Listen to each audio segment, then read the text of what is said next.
Fifth grade Excel, lesson 99. This is simplifying improper fractions as part of mixed number answers. Whenever you get an answer to a fraction problem, first check to see if it is an improper fraction. Then check to see if it can be simplified by putting it in lower terms. The answer to this problem is an improper fraction. So if you look right here, 6/4. Part of that mixed number is improper.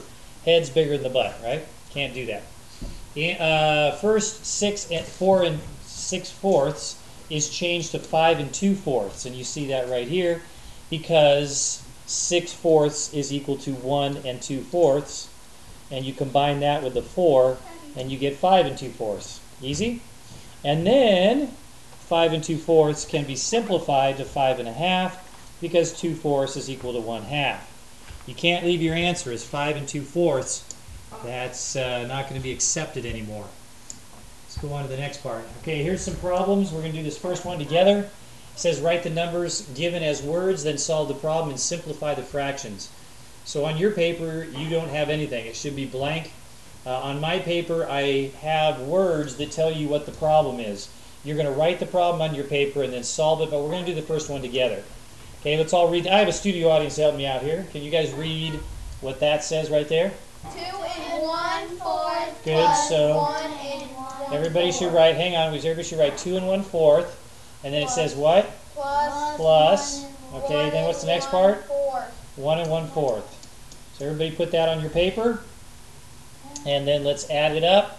And we get 3 and 2/4.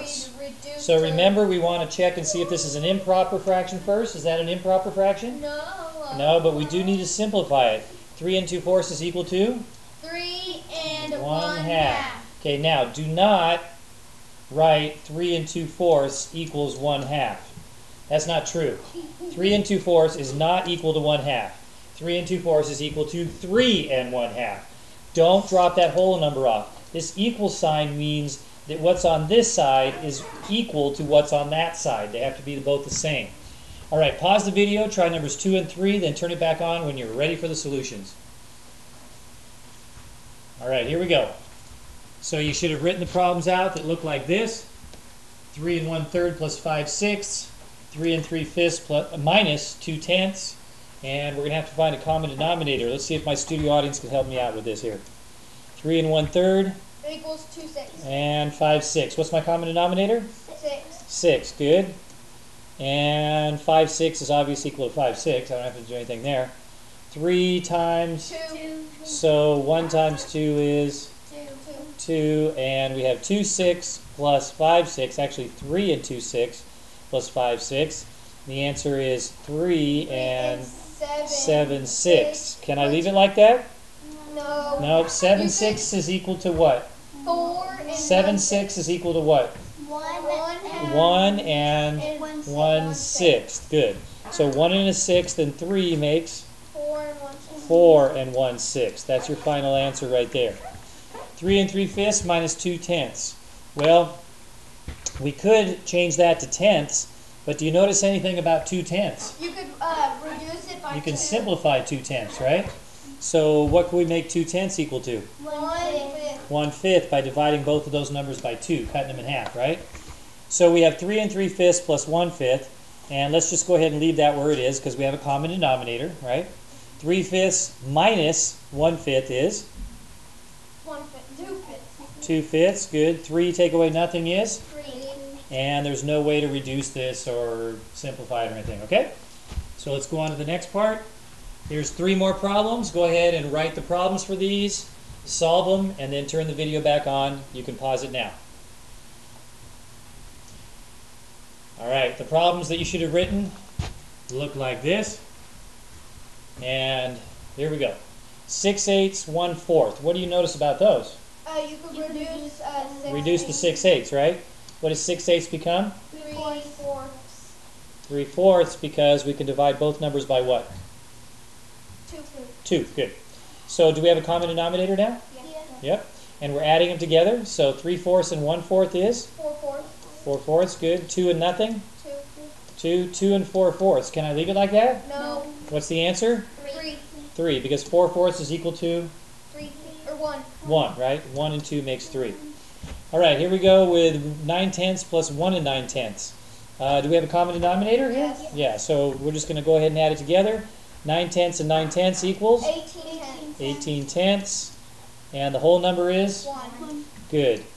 Okay, now 18/10 is equal to what? 9. Wait. 2 and 8. How many times does 10 go into 18? 1. 1. Remainder? 8. 8. So that's 1 and 8/10 plus the 1 that's already there. So what's that equal to? 2 and 8 tenths. 2 and 8/10. Now, is that reduced? No. No. What can I do with the 8 and the 10?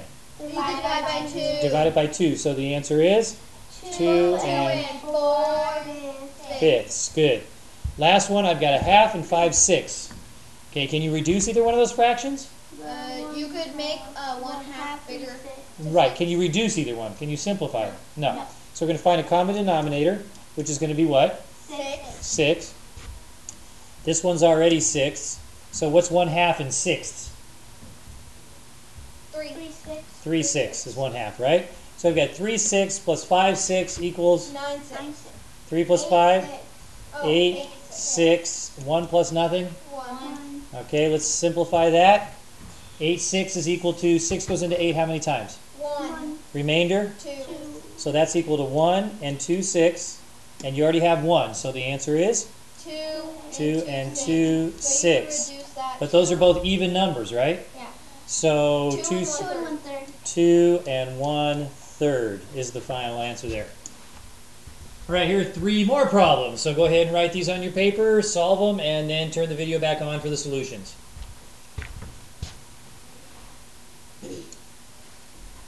All right, you should have written these problems right here. So I've got a studio audience to help me out. See if you guys can stay right with me now, okay? Just answer my questions.